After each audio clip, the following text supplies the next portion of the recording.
Welcome back to Interjections. Inter 3-2 winners over Monza yesterday in spectacular comeback fashion. It's always an adrenaline rush when your team is trailing by 2 goals and manages to flip the result. You go from grief of thinking you're cooked, the slight slimmer of hope when you claw things back, and the relief when you finally do so. So, Jay, tell me, how did you feel yesterday when Christian Pulisic capped Milan's 3-2 comeback? What a brave and courageous display by the Lions from Milan. I think it was definitely the more impressive of the two Milan comebacks. No doubt about that. None at all. Speaking of comebacks, Mikko, our Nautovic comeback season, what's going on? First of all, what a disgusting opener, guys. Uh, and I wanna, and second, I wanna congratulate Inter for the birthday. Is it now 170 years of Pazza Inter, which was perfectly showcased yesterday. As for Arnautovic, yeah, what can I say? He's there when Taremi is not. So I'm taking every goals we can get from him. Irfan, you can educate me here. Am I supposed to wish you a happy Ramadan? Like, how does this work? Happy Eid? What do I wish you? Yeah. Right now it's Ramadan. At the end of this, it'll be Happy Eid. So thank you. Appreciate that. And I'll just echo that whenever you have a comeback win that's so important and shows such grit and temporarily puts you into 8th place, I'm sure that's much reason to celebrate. But on the other hand, when you have a comeback win that gives you a 4-point gap at the top of the table, I'm sure that feels even better. So, Forza Inter. I'm caught between like hoping Milan loses every match and also wishing they qualify for the Conference League and are stuck playing random Greek teams on Thursdays next year. I'm really struggling with that one. So, I think it was 2 matches ago where I called it the most boring Inter match I've ever watched, and they decided to tell me to shove it yesterday because that was a roller coaster ride, and I will not lie, I thought we were cooked when Keita Balde, former player, cursed us with a Galazzo into the top corner. At that point, I'm like, all right, this thing's over. Justice for Wanda. At the end of the day, I'm just glad we got the 3 points. If I'm talking positive takeaways from the match, I'd say my biggest one is I was really happy with how the attack looked for most of the game, especially the second half. We were creating chances throughout. Arnautovic even looked good at times. The wrinkle we threw in, it was out of necessity because Zelensky died on the pitch, but the wrinkle of putting Correa behind Thuram and Lautaro actually looked good because it added some pace to the attack that normally isn't there. And I don't think Correa was exceptional or anything yesterday, but it created some good opportunities, and that's something I'd be willing to try again in the future, especially if we're going to be shorthanded in the midfield. So that's my positive takeaway. I just liked how much quicker the attack looked than normal.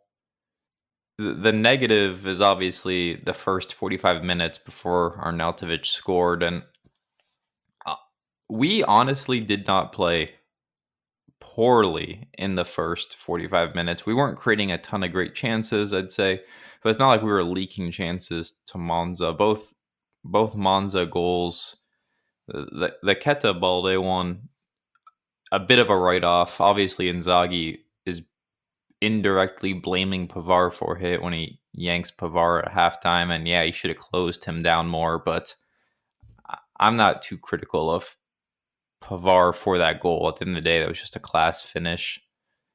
The other goal that we conceded, there was a few people responsible for. Acerbi was out of position. Mkhitaryan didn't track back on the 1-2 combination quick enough, and as a result, we ended up conceding. But it's not like we were giving up legitimate goal-scoring chances all first half. Those are really the only 2 chances Monza had, and they took them both. But still, when we went down early, it's like, oh boy, here we go again.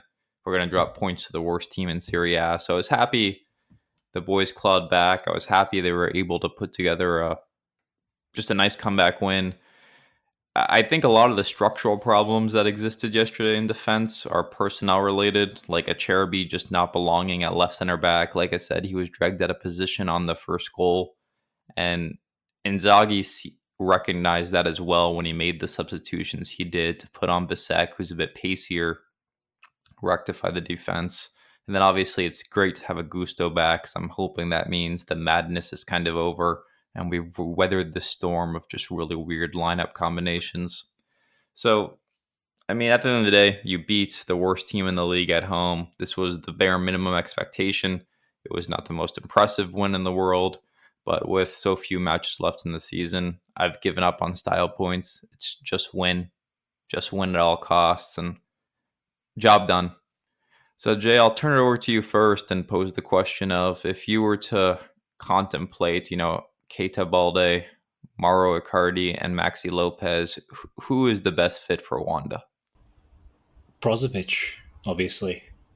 I'm not really kept up to date with the story. I heard that there was some requests for money thrown in there, and that there seemed to be some suggestion of guilt, of infidelity, and maybe there were some shenanigans going on during their time at Inter. But yeah, I've managed to actually avoid the real meat and bones of that story, probably for the better. Look, yesterday was a step in the right direction, and a critical step, considering that at this stage in the league there aren't many steps left to the title or to the finish line. So every step in the right direction is as important as the next, and so I'm very glad we managed to get over the line.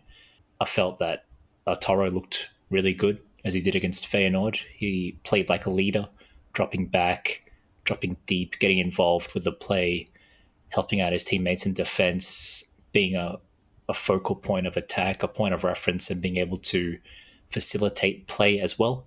Having said that, and I hate to be the negative guy, but having said that, these displays came against the rock bottom team in the league and Feyenoord. So I'm crying out for these things against like the Juventus, against Milan, against Leverkusen, against whoever we play, in the Champions League, the bigger teams or teams of equal stature to us. So still waiting for that.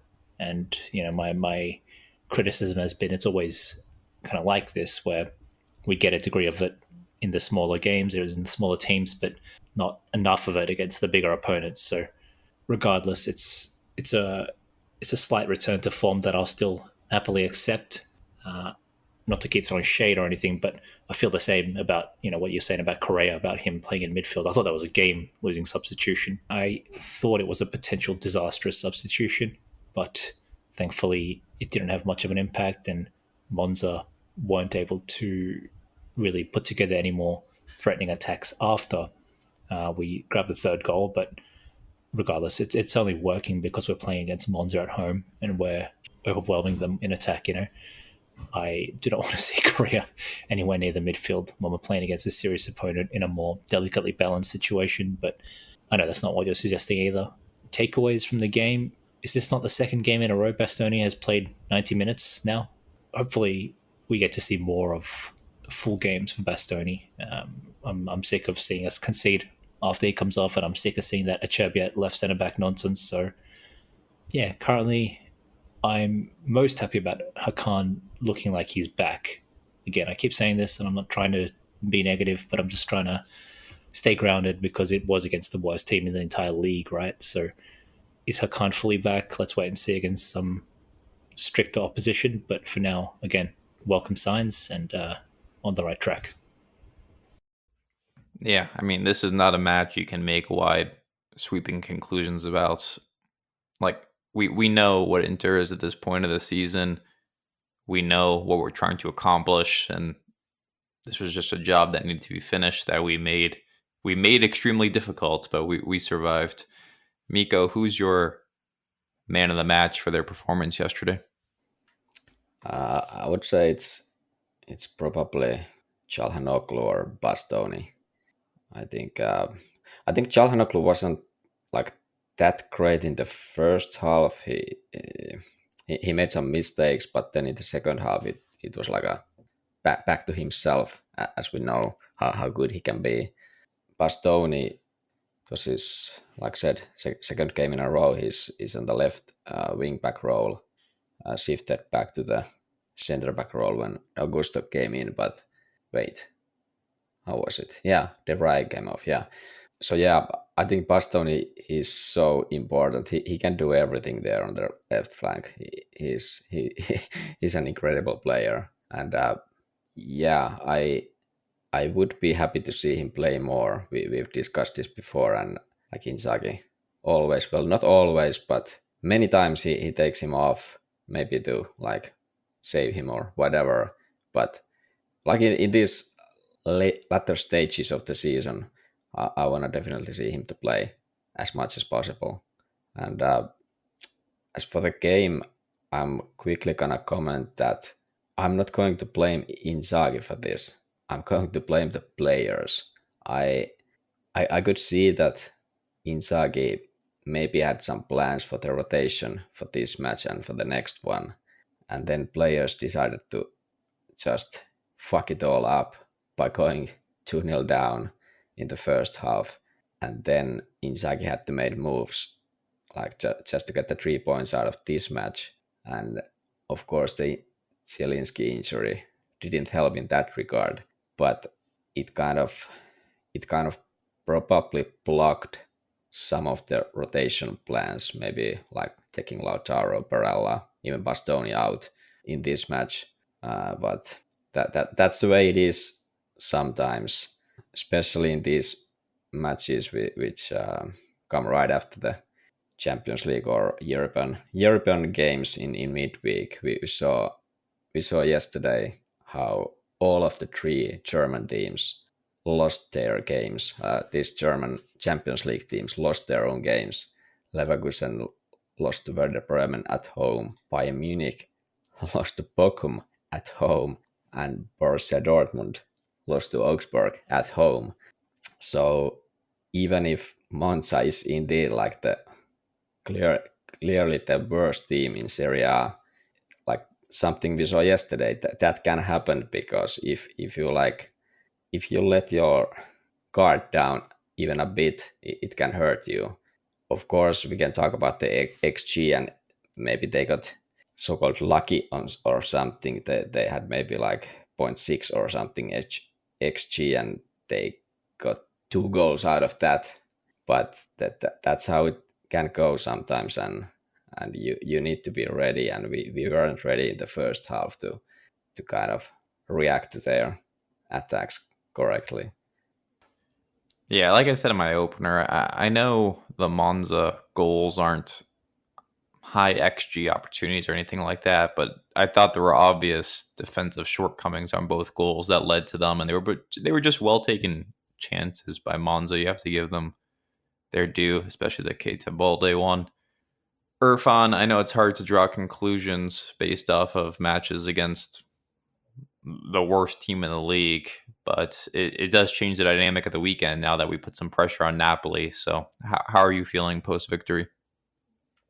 Yeah, I feel pretty good. A couple of things, though. I mean, I think Inzaghi implying or blaming Pavard at all for that Kaita goal is really, really harsh, because if you watch the goal, and I watched the replays of it a few times after as well, Monza had basically overloaded that side. And so they had some guy, I forgot who he was, but making like a really fast run coming straight out of the midfield, trying to go towards the byline. And so Pavard was basically left for a while trying to guard 2 players. And so he had to give up a little bit of space in case, Kaita was going to play in the other guy. And so it was just an extremely well taken goal, but it's really hard to blame Pavard there. I think once again on that goal, kind of like the first goal, there was a lack of our midfield cover on that side, or if it was the wing back cover. But the Pavard was basically left 2-on-1, and so he had to give a little bit of a cushion to Kaita, and then Kaita just made a really good goal. So can't really blame him for that. On the first goal as well, it starts with a bad giveaway. And it's just, I think Hakan fell down in the midfield. Mkhitaryan was really slow to cover the guy who made that run when the guy did the back heel by Monza. So again, I feel like both of those goals in the first half came from, a lack of cover coming from the midfield, or they were just a little tired or a little too slow. So I didn't particularly enjoy that. I felt like defensively, the first half we were kind of asleep in a lot of places and playing a little sloppy.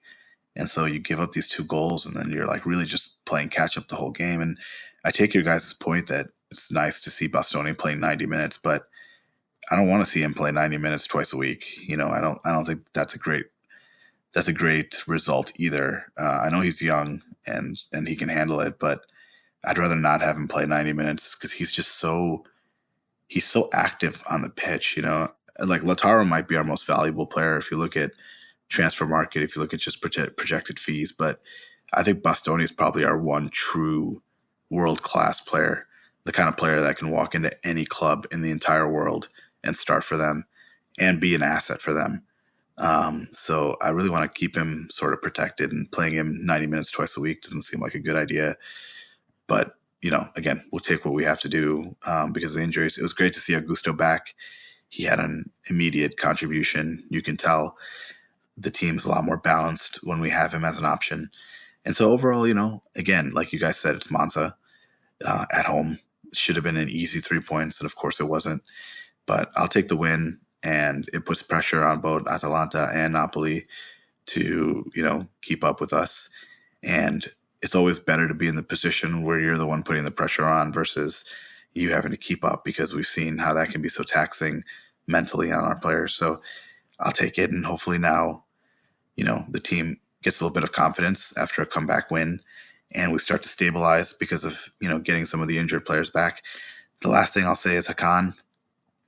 I'm glad you guys talked about his performance because I thought he was abysmal in the first half. I thought he was bad. He gave the ball up in a really bad position, him and Lautaro, which ended up in one of the Monza goals. And he just looked lethargic and slow. But man, the second half he came out and he looked like a man possessed. His goal was just vintage, typical, awesome Hakan goal when we really needed it. You could tell it fired him up a lot, fired up the team a lot. And then he almost scored another one from outside of the box, which is just beautiful. So he came out, and then even aside from the goals and the shots, he was really doing a good job dictating play in the midfield. So props to him. And man, that Monza goalkeeper made some huge saves for them. And then Thuram hitting the post at the end was also just like, that was a great ball by Lautaro, as critical as I am of him. Great pass by him, and man, Thuram almost finished them off. So overall, good comeback by the team, good performance, showing some good character. I quickly comment on the Bastoni minutes. That what I mean by wanting to see him play full 90 minutes is that now we are at the latter stages of the season, and we have mostly important matches left. So maybe that's the point when you play the guy and you've been saving him earlier in the season to be able to play him now. But yeah, I also understand in a sense that, okay, Monza at home, maybe that's still another spot you could save him, or you would want to save him so you can play him against Atalanta full 90 minutes. You can play him in the Champions League for full 90 minutes and so on. But yeah, him being world class, he is truly that, and the impact is so visible on our left flank when he's there. But yeah, you can go on, Andrew. Yeah, no, I was just gonna add about the Thuram post at the end of towards the end of the match. I think it was Correa who was like carrying the ball in the break. I thought he made a horrible decision passing Lautaro instead of Thuram initially, but great pass by Lautaro to set Thuram up, and Thuram needs to score that, to be honest, but he came close. So yeah, just the one I don't know if concern is the word, but the one talking point I think from personnel decisions is, like I said, Zielinski goes down. I don't know, Mikko, have you seen anything on how long Zelensky is going to be out for? Nothing. There's been no reports of like how many weeks, but I assume it will be like few weeks at least. I don't know. There was like a mid to long term, but that's pretty vague. Like what does it even mean? But I would assume it could be like a month, maybe. I don't know, but that sucks anyway. So to Jay's point, when you see Correa being the chosen sub, especially to break formation and pivot to this 3-man attack, alarms go off in your head. You thought Frattesi would be the choice there. We're tied up. We need a goal. Frattesi's the chosen goal scorer of choice off the bench. Surprising to not see him picked. And Frattesi has not played well recently. Some people are speculating that he's mentally checked out. He hasn't really scored. I don't think he scored a goal so far this year. He hasn't been his usual self since the Mercato talk about a potential move to Roma. Down in the pecking order. Jay, are you reading anything into that decision to go with Correa over Frattesi when we needed a goal late? I don't think it was particularly controversial. I don't even think Correa was chosen to play in midfield. I just think we got the goal and then he was instructed to sit deep. I think the intention to bring on Correa was to have an even more attack-minded player than Frattesi. My concern with it was that I felt that retaining our shape, a 3-5-2 obviously, and playing with just two forwards and ramping up the pressure would have been enough to secure the third goal. I could be wrong. I thought Correa came on when we were 2-2 in any instance. Yeah, that's right. Yeah, that's right. Yeah, so I'm thinking, look, they're still at this point. When do we score the second goal? Like the 65th minute or something like that? Between 60 and 70 minutes. So I'm thinking there's still 20 to 30 minutes left. We don't need to go like all out to grab that third goal. We can probably still get it by just playing our regular shape instead of, doing the old Mourinho method and throwing like every striker on the pitch at the same time. Though, as luck would have it, Inzaghi put on Correa and decided to go for like a, 3-4-1-2 or something like this. We got the goal, and then without any subs left, the only option was for Correa to drop deep and, play in a more connective role, just acting as an outlet for possession, recycling possession, keeping it tidy on the ball and just passing it backwards essentially, which he did a good job of, as you mentioned. But given the circumstances, like any functional player with a brain should have been able to do what he did. So kudos, but I don't read into that decision much at all. I think Correa's impact was compared to what Frattesi would have done is that Correa is he's better with the ball in his feet, and when you pass the ball to him, he can trap it. He can do stuff with it, and I think the key was Monza wasn't able to press him that much. He had the space and time to do his things. I think Correa is a good player in those type of situations, and at Inter there aren't that much those type of situations. In this match there were, because it was Monza home match for us. It was later in the game. Monza wasn't able to put pressure on him, so I had a bit of same feelings as Jay had. Like, okay, what's gonna come out of this?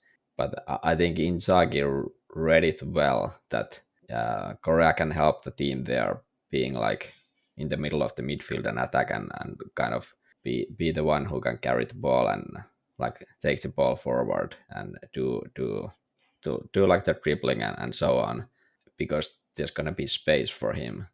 But as Jay also referred, I also won't see likely that Correa would succeed in such role in general. It may be in like some random occasions like this one. Yeah, I guess I was just surprised that we went with Correa there because it was our last substitution. If you score a goal, you're stuck with Correa on the pitch at that point. You're stuck with three strikers on the pitch. So if you truly thought the goal was inevitable or coming, it's a bit risky. And maybe that's why I'm reading into is there a pecking order problem here where Fertesi has fallen out of favor, similar to how Aslani has somewhat fallen out of favor? Whoa. What do you mean? I don't think Aslani's fallen out of favor. He started the Champions League match, didn't he? I don't know. I was listening to the latest hit episode of IJ Subito, and I didn't hear any references to Aslani. I wasn't aware he played. Well, that's because there's this cabal of right-wing zealots who refuse to talk about the contributions of Aslani. So I guess I'll just have to let it slide. But I think all your guys' points obviously make a lot of sense. Correa is an interesting choice by Inzaghi. If there's one person in this world who believes in Correa still, it seems to be Inzaghi. So I guess give him credit for that.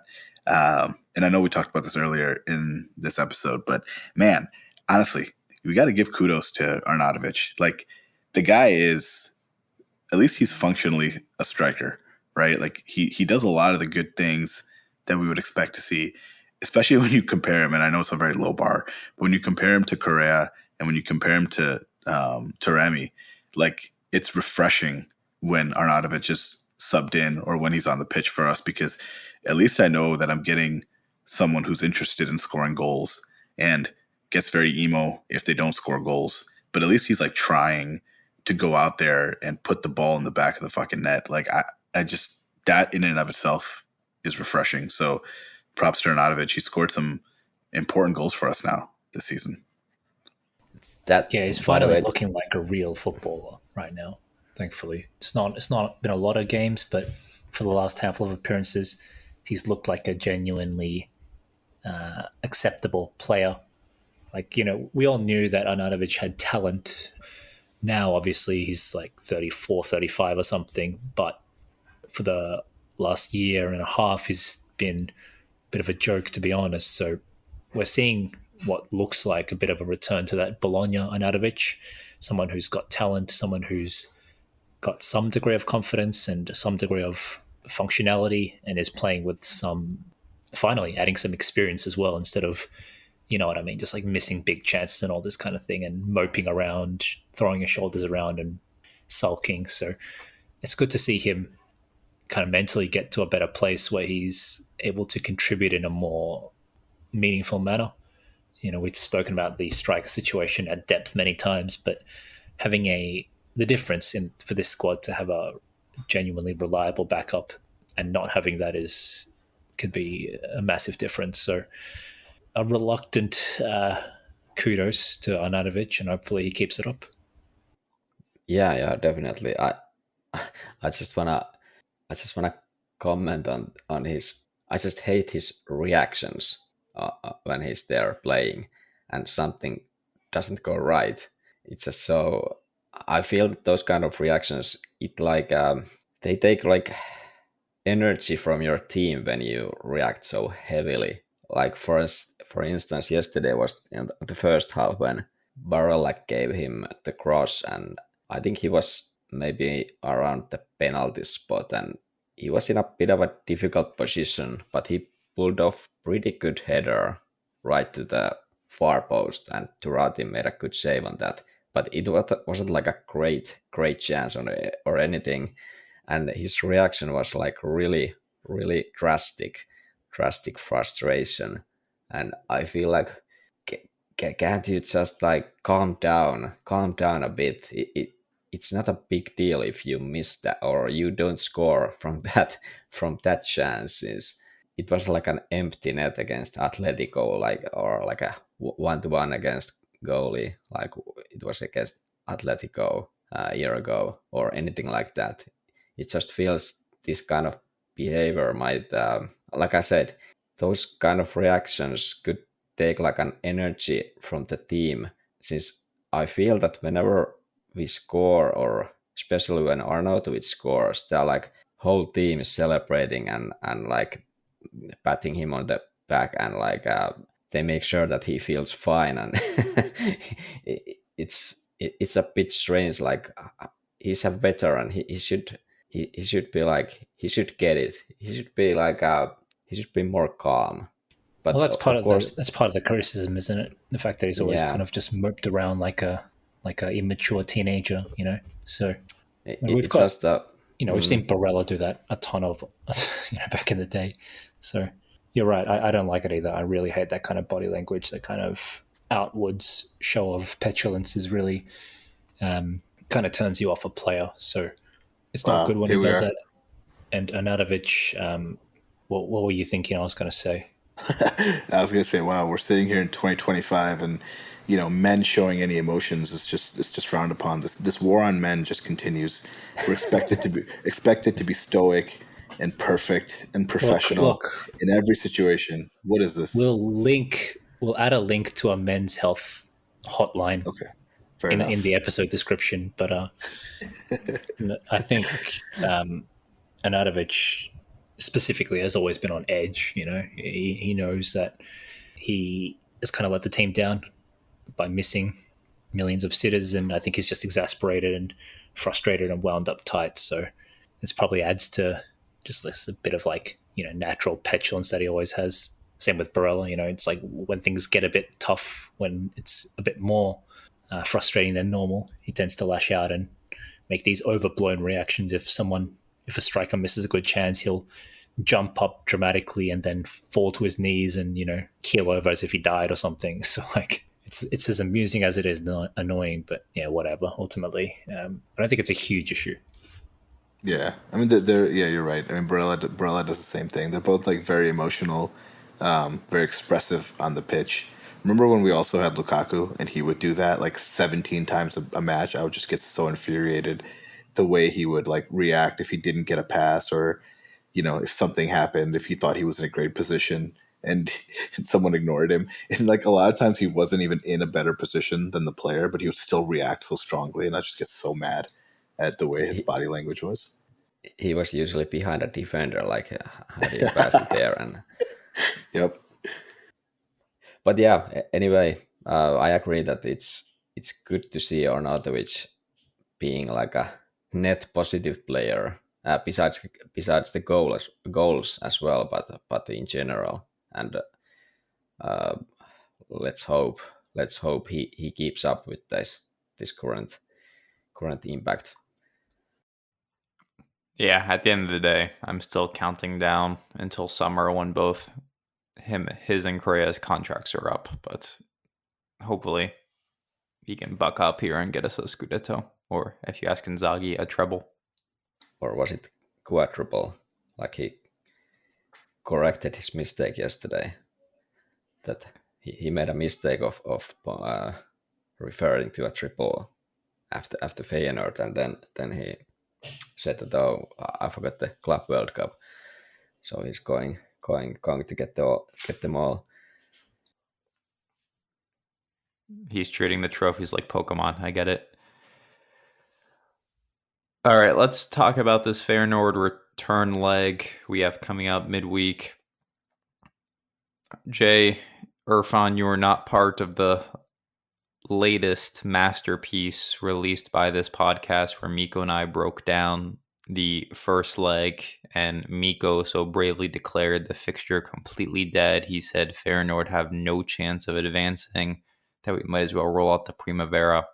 So I'm curious to get your guys' thoughts about how you're feeling heading into this leg. 2-0 up, going home. Everything should be there for us, but you still need to go full strength lineup. You still need to see the job through. So, Jay, what are you looking for against Feyenoord?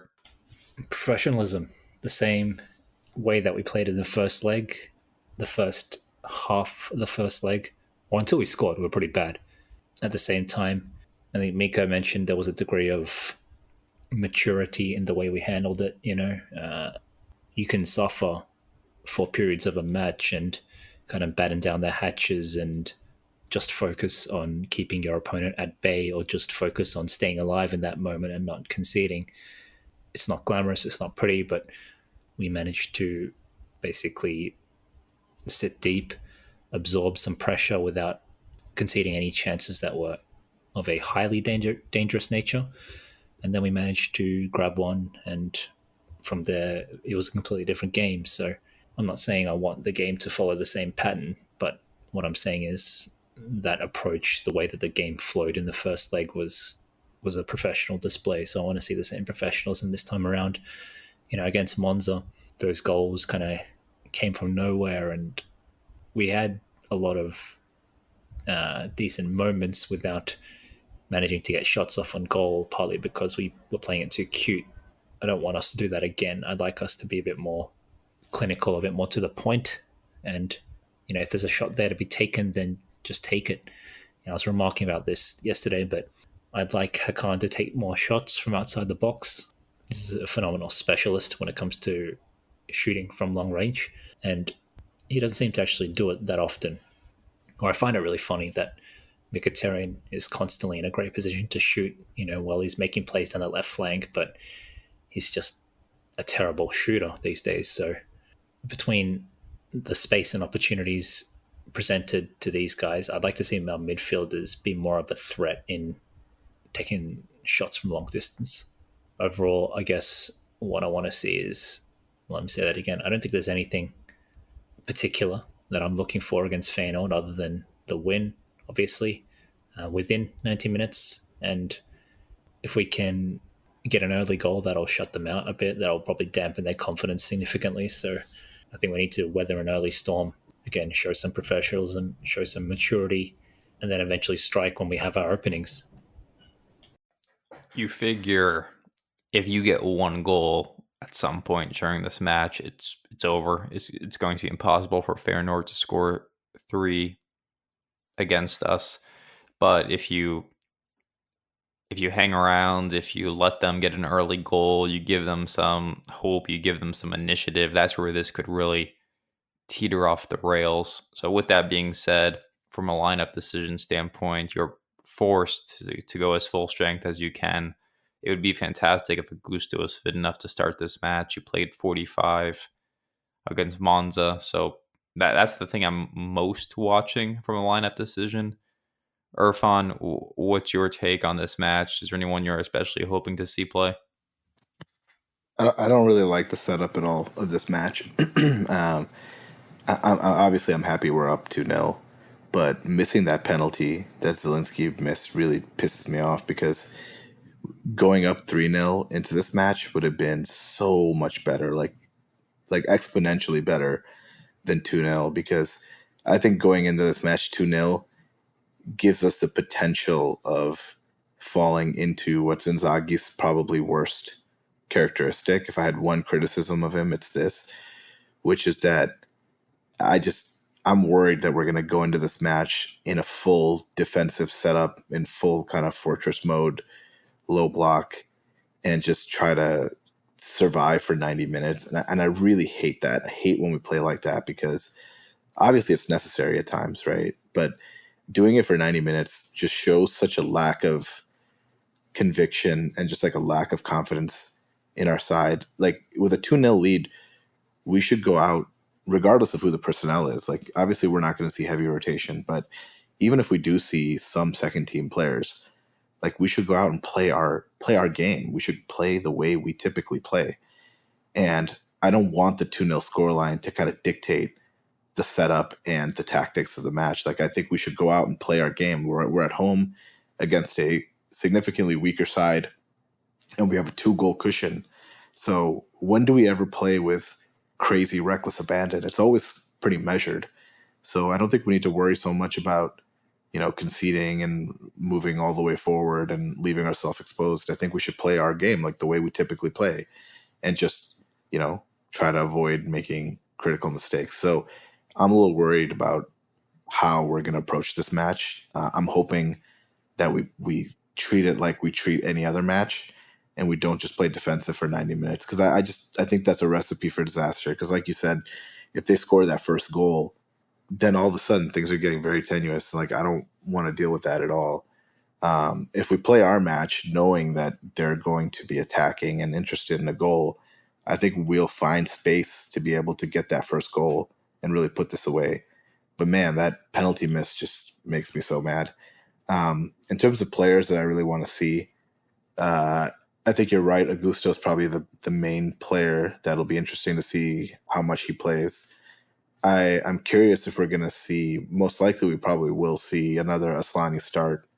And I don't really mind that because I'd rather start the match with Aslani and then have Hakan available to bring in at the half or to close out the game, rather than subbing in Aslani later in the match. I'd rather see him start, to be honest. And then I think we'll see Thuram and Lautaro up front again.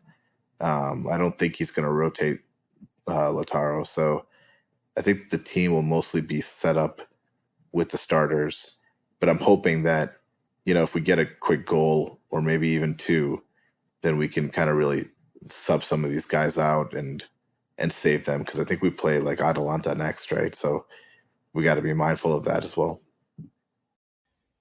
Yeah, I mean, that's true, but this match is on a Tuesday, so you should have enough time to rest and recover. Obviously, score early, take people off is always the preference, but if they need to go 90, we should be fine for the Atalanta match. Atalanta play Juve today, which will be a taxing game for them. And like I said, I don't think the 1 or 2 days of rest will make a huge difference as we head there next weekend. Mikko, I know we talked about this match a bit on our midweek episode, and we both are feeling confident heading into this. But any recent thoughts after the developments of Monza? Yeah, maybe the one is what Irfan referred, that if Aslan is going to start, I think he played well against Feyenoord, but there was Barella and Zielinski next to him. Now we don't have Zielinski anymore, and that might have an effect on it. I think Zielinski is better with the ball than Mkhitaryan, even if Mkhitaryan is better in some other parts of the game, like poor like dribbling or willingness to dribble and go forward. But I might see some issues with that. But it's interesting to see if Inzaghi is even going to start Aslani.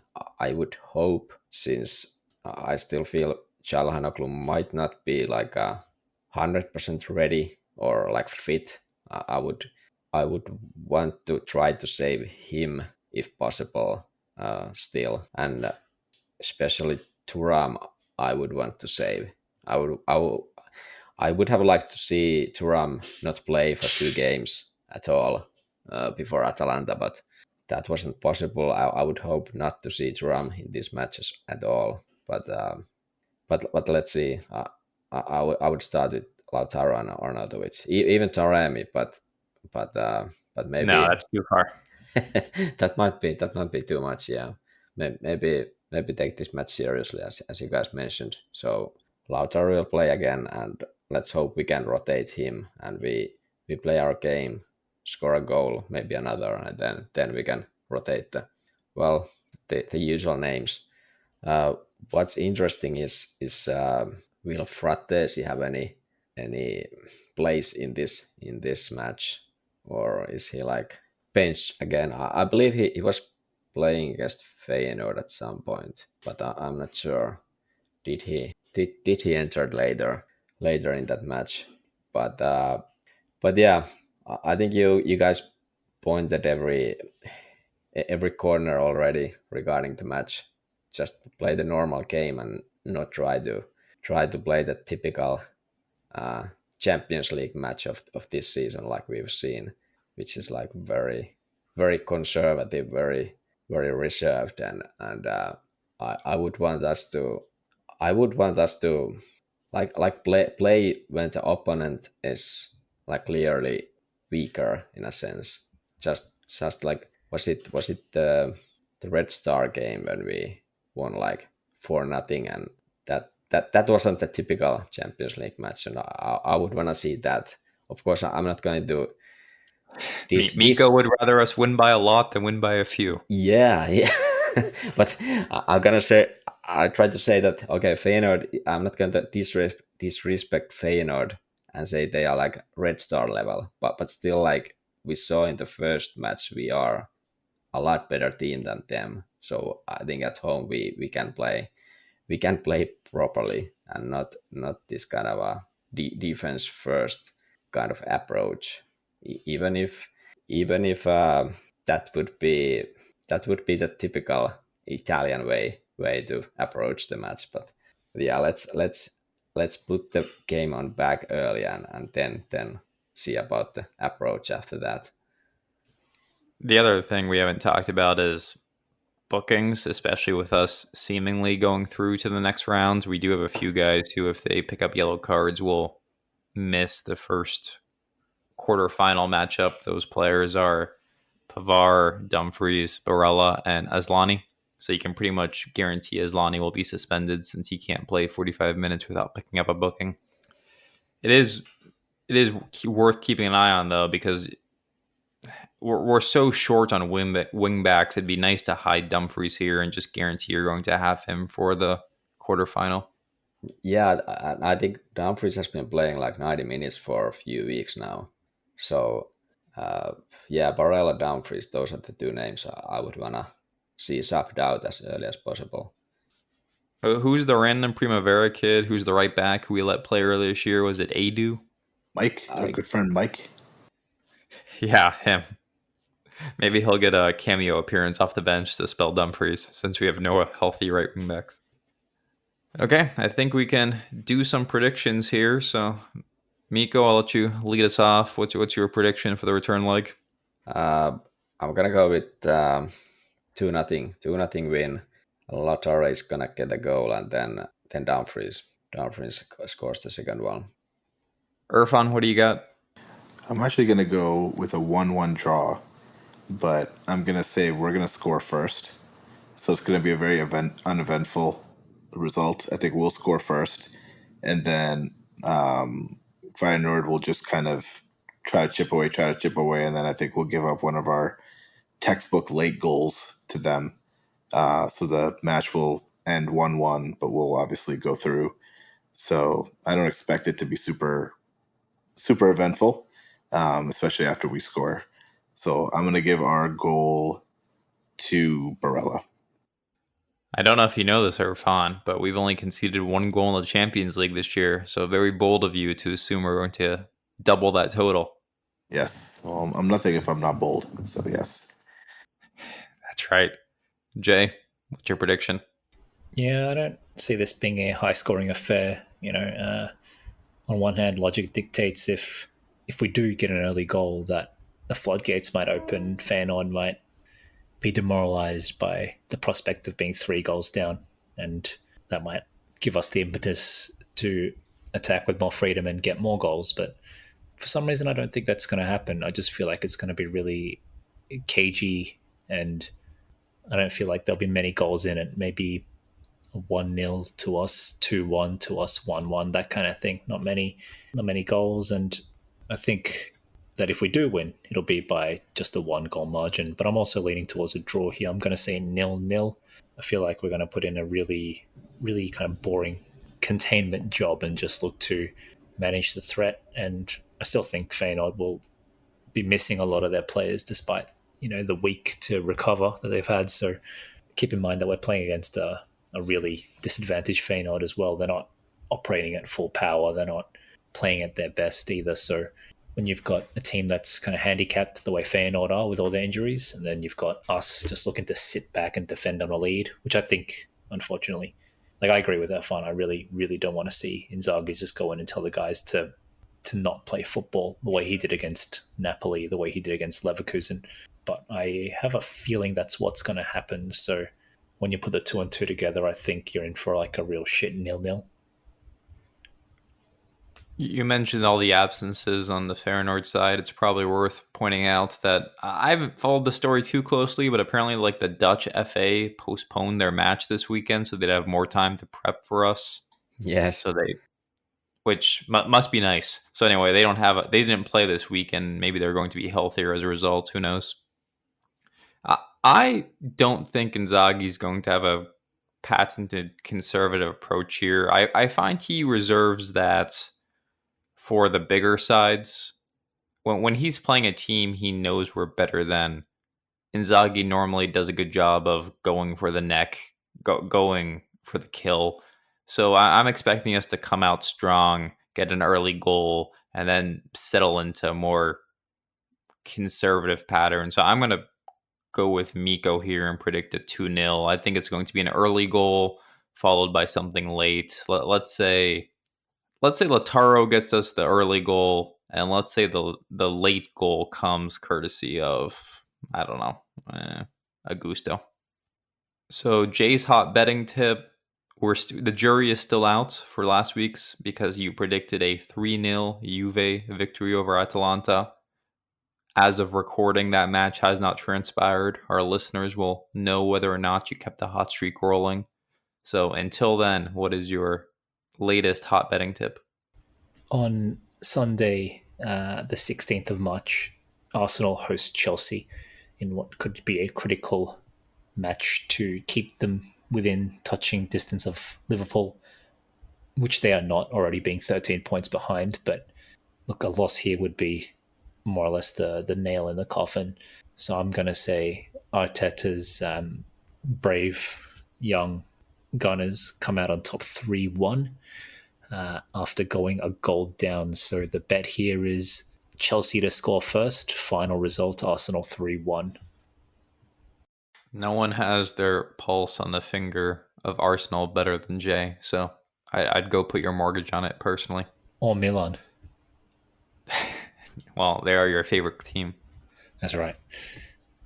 All right, we'll be back midweek to recap Feyenoord and give you a proper Atalanta preview. I don't know what format that episode will be, if it will be a subito or a full length, so stay tuned.